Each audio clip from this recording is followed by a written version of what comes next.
Japón está siendo noticia por los recientes terremotos y tsunamis. Y estos terremotos y tsunamis están provocando una sensación en nosotros. ¿Qué sensación? Bueno, pues de que las catástrofes naturales se suceden con mucha fuerza, con muchísima frecuencia y con peligrosidad.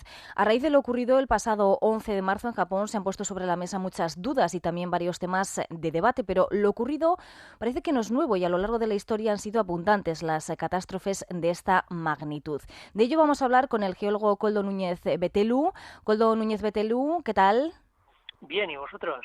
Muy bien también, con esa sensación que yo creo que es generalizada, ¿no? Comenzábamos, pues el año pasado con lo ocurrido en Haití, después fue Chile, ahora mismo el foco de atención se centra en Japón y la sensación que tenemos es que estas catástrofes están ocurriendo con muchísima frecuencia y con muchísima fuerza. ¿Esto es así o es una percepción errónea? Bueno, es una percepción subjetiva. En el sentido de que por los datos que tenemos no ha habido un aumento sustancial de los terremotos fuertes. Se han dado muchos pues, a lo largo del siglo XX. Lo que ocurre es que, bueno, ahora los medios de comunicación actuáis mucho más rápido, le dais mucho más eco a las noticias y entonces pues lo sentimos como mucho más cerca. Uh-huh. Lo sentimos mucho más cerca estas catástrofes. Hay que decir que estas catástrofes naturales son de esta época o han existido siempre. Si haríamos un recorrido por la historia.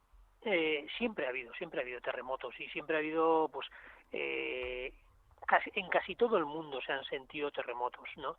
Y algunos han sido muy fuertes y esos ocurren muy pocas veces y ocurren mucho en unas zonas, ocurren poco en otras zonas, entonces eso varía. Pero en la historia ha habido. Euskal Herria no es una zona propicia para que se den fuertes terremotos. Entonces aquí lo de los terremotos nos suena un poquito más lejano, aunque aquí pues de vez en cuando sí que tenemos temblores, y sobre todo por ejemplo en Navarra pues se dan bastante a menudo pequeños temblores que no son para nada para alarmarse. Sí que en la historia hubo uno muy fuerte, pues de fuerza, de características parecidas al que ha ocurrido ahora en Japón, y ese se dio el 1 de noviembre del año 1755. Ese ocurrió, se activó en una falla que está al sur de la península ibérica, una falla que parte de Gibraltar y va hacia las Azores, se llama la falla de Azores-Gibraltar. Entonces, aquel fue un terremoto muy fuerte, un maremoto, de 9 más o menos de fuerza en la escala Richter. Se calcula más o menos, porque entonces no había aparatos para medirlo, ni existía la escala Richter, ¿no? Y aquel sí que produjo unas tsunamis muy fuertes. Es famoso porque en Lisboa causó unos destrozos tremendos. Ocurrió hacia las 9:20 de la mañana, cuando mucha gente estaba en misa, era el Día de Todos los Santos, y muchas iglesias se derrumbaron. Las que no se derrumbaron pues quedaron muy mal, se prendieron muchos fuegos en la ciudad de Lisboa, y entonces al echar a arder la ciudad y estar derruyéndose, la gente escapó hacia el puerto, sobre todo viendo que el mar se retiraba, lo cual fue un error tremendo. Muchísimas personas entraron en la zona que antes estaba inundada por el mar, y entonces vino una tsunami que se calcula que podría tener unos 20 metros de altura. La tsunami entró en Lisboa, entró en la ciudad, ahogó a miles de personas y causó pues unos destrozos tremendos. Pero no solamente en Lisboa, es famoso Lisboa porque claro, al ser la capital de Portugal que ocurriera eso, pues eso le dio mucho renombre. El terremoto se sintió en toda la península ibérica.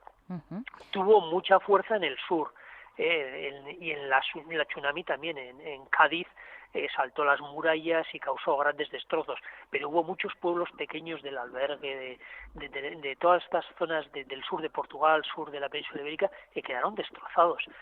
Y la tsunami se dice que afectó seguro a toda la península ibérica, lo que pasa es que en distinta magnitud, ¿no? Para cuando llegaría aquí, y según si pillara en marea baja o alta, pues tendría muchísima menor entidad, y aquí prácticamente pues pasó desapercibida, por lo menos históricamente no se recuerda. Entonces, terremotos fuertes cerca de nosotros han ocurrido históricamente, como este, y pueden volver a ocurrir, naturalmente, porque esa, por ejemplo, la falla de Azores-Gibraltar es una falla muy importante. Yo no lo digo esto ni para causar alarma, ni para causar miedo en la gente que me pueda estar escuchando. Lo digo para tenerlo presente, porque tenemos que tener presente que vivimos en un planeta que está vivo, está muy vivo, y entonces como un ejemplo o como una señal de esa actividad son los terremotos, y estos seguirán ocurriendo. Entonces, cuando decimos catástrofes naturales, pues las catástrofes dependen muchísimo de nosotros. Un terremoto de por sí no mata a nadie. El terremoto es un temblor muy fuerte, puede ser muy fuerte, pero que lo más que parece que produce son mareos en las personas que les pillen un lugar seguro, ¿no?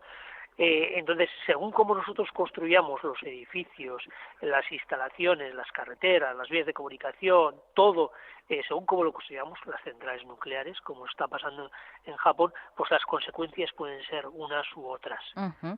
Así que lo que podemos hacer es minimizar esas consecuencias, pero no evitar esos terremotos. No, los terremotos no se pueden evitar y tampoco sabemos lo suficiente para predecirlos. Se está trabajando en ese sentido para intentar saber cuándo se va a activar un terremoto, pero hasta ahora los avances han sido muy pocos. Se han hecho algunos avances en Islandia, alguno en Japón, alguno en California, pero así todo no podemos predecirlos, podemos prepararnos. Por ejemplo, Japón es un país muy preparado. El terremoto que han sufrido ahora ha sido tremendo, el terremoto y el maremoto posterior. Los más fuertes que ha tenido históricamente Japón. Y sin embargo, las víctimas, aunque han sido muchas, se puede decir que relativamente han sido poquitas en un país tan poblado, ¿no? Porque 30.000 en un país tan poblado, pues bueno, son muchas, pero relativamente son pocas.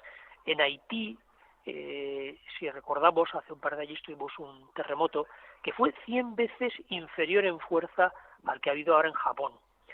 Y sin embargo, aquel terremoto en Haití provocó, se calcula que más de 300.000 víctimas mortales y como 2 millones de personas se quedaron sin casa. ¿Por qué? Pues porque Haití no está absolutamente preparado para resistir terremotos ni ningún embate, ¿no? Es un país muy pobre y entonces allí pues el terremoto causó un estrago tremendo. Si hubiera pegado el de Japón, pues hubiera habido todavía más víctimas. La pregunta es, bueno, y en Euskal Herria si pega uno como el de Japón, por lo que sabemos, no hay posibilidad, o no se conoce históricamente que haya podido haber ninguno en las cercanías, excepto el que he dicho antes de Azores, Gibraltar, que nos pillaría bastante lejos. Pero ante un terremoto fuerte estamos muy poco preparados. Usted como geólogo, ¿qué lectura hace de lo ocurrido en Japón? He leído unas declaraciones suyas en las que señala que hay muchísimo que aprender del maremoto de este año en Japón. Sí, hay mucho que aprender. Los propios japoneses tienen mucho que aprender. El terremoto causó sus problemas y algunas víctimas. Fue el maremoto posterior el que más víctimas ha causado, pero es que resulta que las tsunamis son una cosa muy común en Japón, relativamente hablando estamos diciendo, no ha sido algo nuevo, pero fallaron totalmente los cálculos. De alguna manera podríamos decir que el haber construido centrales nucleares en la costa es una imprudencia tremenda, ¿no? Y eso lo han demostrado los hechos. Entonces, ahí se hacen unos cálculos de riesgos en base a unos conocimientos, pero está claro que los conocimientos no han sido suficientes, que hay que investigar mucho más y hay que siempre ponerse ante este tipo de cosas en lo peor que pudiera pasar, para evitar, pues bueno, que luego ocurran los problemas. Hablamos de este gran terremoto ocurrido en Japón con las consecuencias que está teniendo. Sí que me gustaría preguntarle por la medición que se hace de los terremotos. Oímos hablar de la escala Richter cuando hablamos de números 7, 8, 9, ¿no? De valores Sí. altos. Bueno, pues nos echamos a temblar, ¿no? Pero ¿qué es lo que calcula exactamente, lo que mide esta escala? Bueno, la escala está midiendo, es una manera de medir la magnitud de un terremoto. En realidad los sismógrafos miden muchos más parámetros, ¿no? como la velocidad, tiempo, velocidad vertical, horizontal, etcétera, etcétera, otros parámetros que nos dan mucha más idea del terremoto, pero para poder compararlos, para poder hacer una primera aproximación, la escala de Richter pues es muy valiosa. La escala de Richter es una escala abierta, quiere decir que no hay tope, no queremos decir que del 0 al 10 este ha sido de 9, no, es una escala abierta y podría haber de 10, podría haber de 11, aunque no se conocen. Es una escala abierta y es una escala logarítmica. Eso quiere decir que cuando aumentamos una unidad, la fuerza es 10 veces mayor. Cuando yo paso del 1 al 2, el del 2 no es 2 veces el de 1, no es el doble, sino que es 10 veces más fuerte que el de 1. El de 3 será 100 veces más fuerte que el de 1 y el de 4 1000 veces. Entonces es una escala logarítmica. Y nos da una idea aproximada, porque claro, si vamos aumentando ceros, vemos que uno de 9 son 9 ceros. Con lo cual, si comparamos con un terremoto de fuerza 1, de magnitud 1 y uno de 9, estamos diciendo que es 100 millones de veces el de fuerza 1. Y eso nos da una idea de la magnitud del terremoto. Antes hablábamos de la manera, ¿no?, de minimizar las consecuencias de los terremotos, porque evitarlos por sí no podemos luchar contra la naturaleza. ¿Qué criterios se deberían de tener en cuenta para poder minimizar estos impactos en el momento en el que en algún país o en algún punto ocurriera un terremoto? Bueno, los primeros criterios son los de la construcción. Como he dicho antes, el terremoto no mata a nadie, pero lo que mata son lo que hemos construido mal y nos cae encima o arde o causa algún problema, ¿no? Entonces, a la hora de construir hay que tenerlos muy en cuenta. Y hay que tenerlos en cuenta en todos los lugares, porque terremotos también pueden ocurrir allá donde no se espera. De hecho, hubo en el año 94, creo que fue en California, en Los Ángeles, al norte de Los Ángeles, hubo un terremoto bastante famoso. No fue excesivamente fuerte, fue creo que de 6,7, que bueno, que está bien, es un terremoto fuerte. Sí. Pero bueno, el de Japón ahora ha sido 1000 veces más fuerte. Aquel terremoto echó abajo autopistas. Y recuerdo que algunos conductores quedaron atrapados entre 2 pisos de autopistas y unos rescates pues que fueron televisados y demás.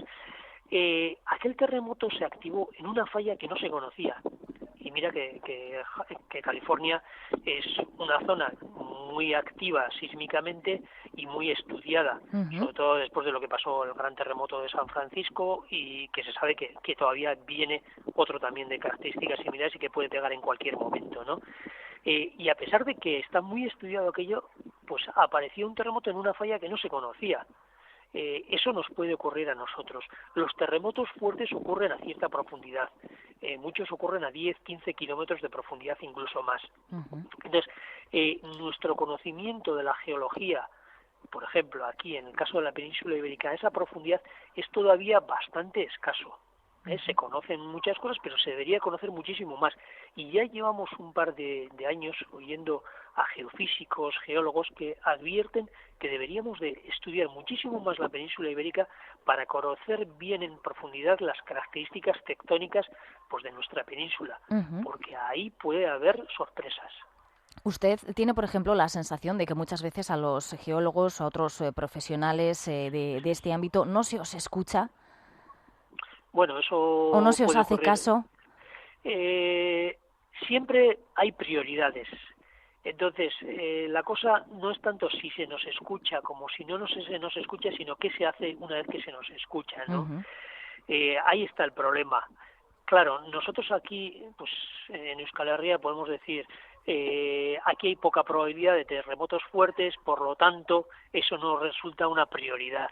Vale, de acuerdo, pero es algo que puede ocurrir y es algo que puede tener unas consecuencias. Como hemos dicho, el terremoto de Lisboa llegó hasta aquí, afectó seguro hasta aquí. De hecho, en Valladolid, la catedral pues tuvo problemas graves, se le cayó una de las torres, etcétera, etcétera, y en otros edificios hubo a lo largo de toda la península ibérica. Por lo tanto, es un riesgo que está ahí.